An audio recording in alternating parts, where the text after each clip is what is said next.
ఈ ఉద్యమాలను మభ్యపెడుతున్నది ఎవడు? బీసీ రిజర్వేషన్ అంశాన్ని నానబెడుతున్న గాడిదలు ఎవరు?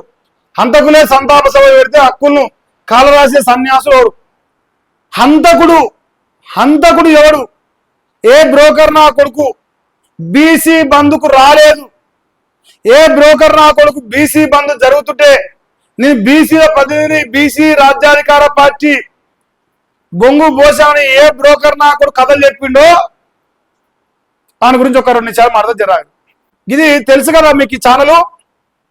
బకా జెట్సన్ ఫ్యాక్ట్స్ అంటే నిజాలే, లంగా ముచ్చట్లు ఉండవు, నిజాలే ఉంటాయి. ఏముందో మరి నిజం జరా. బీసీ బంధుకు రాని దొంగ దొరికిండు. ఏ చెప్పుతో కొడతావు తీన్మారు మల్లయ్యను? తెలంగాణ బీసీ బంధు వదిలేసి శ్రీశైలం వెళ్ళిన చింతపండు మల్లయ్య గారు ఒక నిజం ఆగిరి. ఇక 11 గంటలు అవుతుంది అంతే. ఏం చెప్పిండు చింతపండు మల్లయ్య? ఈయన సుదర్శన్ గౌడ్ ఏమంటే, ఇగో లంగ కొడుకులు ఎవరైతే బీసీ నాయకులుగా ఉన్నారో ఇనురు నాయన, ఇగో మంచి పదం, మంచి రాసుకోరి. లంగ కొడుకులు చెప్పుతో కొట్టాలంట, చెప్పుతో కొట్టాలి. ఇప్పుడు ఎవరు మరి? సరే నాకు రాయొస్తలే చక్క, చెప్పుతో కొట్టాలి. మా చింతపండు మళ్ళీ అంత పర్ఫెక్ట్ కాలే కానీ ఇప్పుడు ఈయన చెప్పిన డైలాగ్, లంగా కొడుకును చెప్పుతో కొట్టాలని చెప్పింది. ఇప్పుడు లంగా కొడుకు ఎవరైనా తెలవాలేదా? దానికి ఒక అబ్రివేషన్ ఇచ్చిండు. ఎవడైతే మన బీసీ సంఘాలు మొత్తం బంద్ చేస్తుంటే రాష్ట్ర వ్యాప్తంగా బీసీలకు మద్దతు ఇస్తున్నామని చెప్పి, బీసీలకు ప్రతినిధి చెప్పి, బీసీలకు మద్దతు అని చెప్పి ఎవడైతే ఆ బంద్లో పార్టిసిపేట్ చేయలేదో అసలు లంగా కొడుకులని ఫోటోలు తీసుకొని మన దగ్గర పెట్టుకొని చెప్పు తీసుకొని లెంపలు వాళ్ళకి నాకు కొడట, చెప్పు తీసుకొని కొట్టాలట. నేను కొట్టి ఇంతమందుకు కొడితే మళ్ళీ కానీ కోపం వచ్చిందట. మహేష్ గారు చెప్పిన దాడి చేస్తామని చేశారు. ఇప్పుడు సుదర్శన్ పైన దాడి చేయాలరా నాయన. సుదర్శన్ అంటే లంగమల్లి గాడు తెలంగాణ మొత్తం రాష్ట్ర వ్యాప్తంగా బీసీ బంద్ జరుగుతుంటే వాడు శ్రీశైలం మల్లన్న కాడికి వేయండు. చెప్పులు తీసుకో, బొమ్మ వచ్చింది చెప్పులు వేసుకోవాలి. కొడుతును ఇప్పుడు నేను నీ పాట కొడుతును. ఇప్పుడు దాకా ఓపిక వచ్చేంత శక్తి నాకు లేదు. కానీ చింతపండు మల్లన్న శ్రీశైలం మల్లన్న కాడి వేయనందుకు తెలంగాణలో బీసీలను చుతగానం చేసి బీసీ బంధు మద్దతు అని చెప్పి ఈ లంగా కొడుకు లేడు కాబట్టి, ఈ లంగా కొడుకు అక్కడ వేయండి కాబట్టి మరి సుదర్శన్ గౌడ్ మంచోడు కాబట్టి మరి లంగా కొడుకుని చెప్పుకోవాలి. నాకు అవకాశం ఉంది కానీ టైం మిస్ అయిపోయింది. సుదర్శన్ గౌడ్ ఈ వీడియో చూడ 5 నిమిషాలు ఉంది అంతే. నీకు ఓపెన్ చేస్తే మరి మా జడ్సన్ ఏమన్నా రిపోర్ట్ కొట్టగలని వదిలేస్తాను. అది ముచ్చట. ఇప్పుడు నిన్న ఆయన అడిగింటాను, తీన్మారు మల్లన్న ఎక్కడా? తీన్మారు మల్లన్న ఎక్కడ వేయండో నిన్న విషయం బయటకు రాలేదు. మా బగడేసిన అన్న సాక్షి చెప్తాడు, నిజాలు చెప్తాడు, విత్ ఎవిడెన్స్ చెప్తాడు. మరి ఎవిడెన్స్ వచ్చింది, చెప్పులు అందరు తారున్నాయి. అందరు క్యూనిస్ ఆఫీస్ కాడ పోదాం, అందరం పోయి చెప్పులు వేసుకొని కొడదాం. ఎవరు చెప్పి ఏంద్రో నన్ను కొడుతుంటే ఇంకో సుదర్శన్ చెప్పిండు మా అందరికి, లంగా కొడుకులు ఎవరైతే బీసీలుగా నాయకులు అని చెప్పుకుంటారో రాజకీయ పార్టీలో ఆ లంగా కొడుకులు అందరినీ బంద్లో పార్టిసిపేట్ చేయాలని చెప్పుకోమన్నారు. నువ్వు శ్రీశైలం పోయినా లంగమల్లి కానీ కొడుతున్నావు అన్నా అని చెప్పినప్పుడు చెప్పాలి. అటు నేను లంగా కొడుకులు కదా మన అందరం. మరి లంగా కొడుకులు చెప్పకపోతే ఎట్లా? ఇంకా చూడు, ఇంకా రాసిన ఈ ఉద్యమాలను మభ్యపెడుతున్నది ఎవరు? బీసీ రిజర్వేషన్ అంశాన్ని నానబెడుతున్న గాడిదలు ఎవరు? హంతకులే సంతాప సభలు పెడితే హక్కులను కలరాసే సన్యాసులు ఎవరు? ఇప్పటి వరకు సర్పంచ్ కాని కులాలు ఎన్నో, చట్టసభల్లోకి తొంగి చూడని వర్గాలు ఎన్నో. ఈ దేశ సంపదను ఎవరు తింటున్నది? ఒకనాడు ఎలవలు తిన్నారు, ఈనాడు రెడ్లు తింటారు, రేపుకు పటేలు చూస్తారు. అంతే కదా. మోస్ట్ బ్యాక్వర్డ్ క్లాస్ ముఖ్యమంత్రి చేద్దాం అంటున్నా నేను.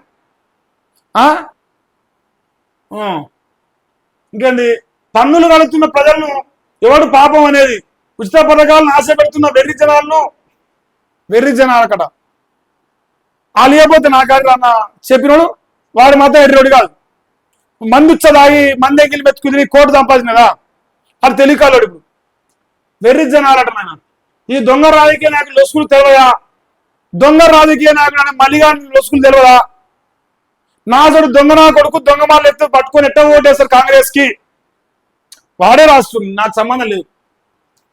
ఇంకా అగ్ర కులాల నాయకుల మోచేతి నీళ్లు తాగే ఇను నాయన, ఇంకా అగ్ర కులాల నాయకుల మోచేతి నీళ్లు తాగే విశ్వాసం లేని కుక్కలను ఏ చెప్పులతో కొట్టాలి? బాటా చెప్పులతో కొట్టాలి, బాటా అచ్చు పడాలి. కొట్టినారా? నేను కొట్టే కోపం వస్తున్నారా? మళ్ళీ ఇది జర్నలిజమా? ఇది రాతలా? మహేష్ గారిసే బండ బూతులు తిడుతున్న తిన్నారు మళ్ళా నన్ను నేనేం చెప్తానే? నా గురువు గారు, నా ప్రియతమ గురువు గారు చింతపండు మల్లయ్య గారే నేర్చురు. చెప్పులతో కొట్టేది, ఉచ్చలు పోసి కొట్టేది, ఉచ్చతో కడిగేది. ఆ లత్కోరు నాకు నేర్పిండు. నేను నేర్చుకుంటే ఖచ్చితంగా నేర్చుకొని మాట్లాడతా. అస్సలు తగ్గేది ఆ విషయంలో. నా జోలికి పోవాలంటే ఫస్ట్ నా గురువు గారి జోలికి పోవాలి. గురువు గారు చెప్పులతో కొట్టమంటుండు, వాడిని వాడే కొట్టుకోవాలి చెప్పులతో. సుదర్శన్ అనేటోడు చెప్పుతో కొట్టాడు, వీడు చెప్పుతో కొట్టాడు. మరి ఎప్పుడు కొడదాం చెప్పి? మీరు ప్లేస్ టైం డిసైడ్ చేయకపోదాం, పోయి చెప్పుతో కొడదాం. విశ్వాసమైన కుక్క రేవంత్ రెడ్డి ఉచ్చదాగిన కాంగ్రెస్ పార్టీ నాయకులు ఉచ్చదాగిన కుక్క, అగ్ర కులాల ఉచ్చదాగిన కుక్క చింతపండు మల్లేసారి చెప్పుతో కొట్టాలి. అదే రాజులు. ఇంకా అగ్రకుల నాయకుల మోచేతి నీళ్ళు అంటే అప్పుడు తాగిపోని కొట్టద్దా? ఇప్పుడు తాగుతోని కొట్టాలా?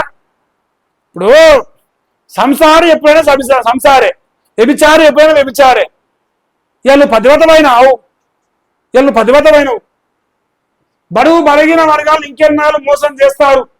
నీలాగా 5 రూపాయల సాయపదులు పిచ్చం అడుక్కొని ఎన్ని తరాలు బానిసత్వంలో మగ్గితే అనగారిన జాతుల కన్ను తెరిచేది. రాజకీయ నాయకుల వాగ్దానాలు అగ్రకులాల అహంకారానికి పరాకాష్ట. జనమే మేలుకోవాలి, ఓటు గొప్పదనాన్ని తెలుసుకొని రాజ్యాధికారం వైపు నడవాలి. అప్పుడే అధికారం అందరి కులాలు చట్టసభల్లో అధ్యక్ష అంటూ గొంతులు వెక్కిలేదు. అంటే 10 ఏళ్లకు లేవా ఇప్పుడు ఎమ్మెల్యేలు, మంత్రులు, ఎంపీలు ఏమి లేవా? 10 ఏళ్లకు 10 ఏళ్ళు తక్కువ ఉన్నారా ఇప్పుడు? 10 ఏళ్ళు కాదు నాయన. బీసీలలో చాలా మంది ఉన్నారు. ఇప్పుడు కూడా భూ హక్కు వాళ్ళని చేద్దాం ముఖ్యమంత్రి వద్దా? వద్దు, నేనే కావాలి ముఖ్యమంత్రి. మల్లేష్ బంద్ చేయి, ఈ లత్కోర్ రాతలు బంద్ చేయకపోతే ఇంకా నాకు వస్తూనే ఉంటాయి. ఇంకా ఆ విషయం వెనకాడ చేసేది ఏముండదు.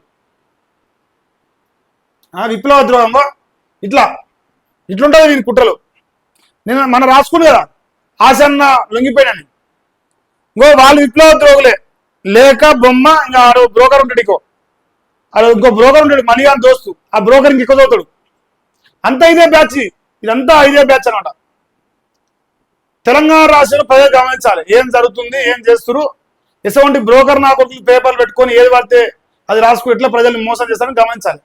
అంటే అడవుల్లో ఉండాలి, వాళ్ళు చావాలి, వాళ్ళు చస్తే ప్రచారం చేసుకోవాలి.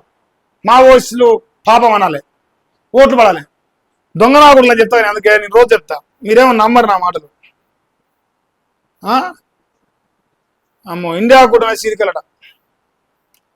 సునీత అభ్యర్థిత్వం వీకేనా? ఆమె నామినేషన్ రిజెక్ట్ అవుతుందేమోనని భయంలో బీఆర్ఎస్. అందుకే బరిలోకి విష్ణువర్ధన్ రెడ్డి. విష్ణు నామినేషన్ అందులో భాగమేనా? మాగంటి గోపినాథ్ రెండో భార్యతో ఇష్యూ వస్తుందేమో అని టెన్షన్.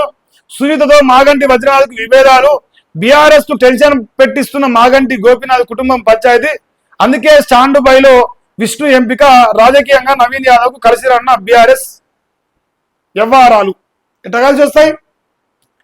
టిఆర్పి పార్టీ 119 పోటీ చేదా?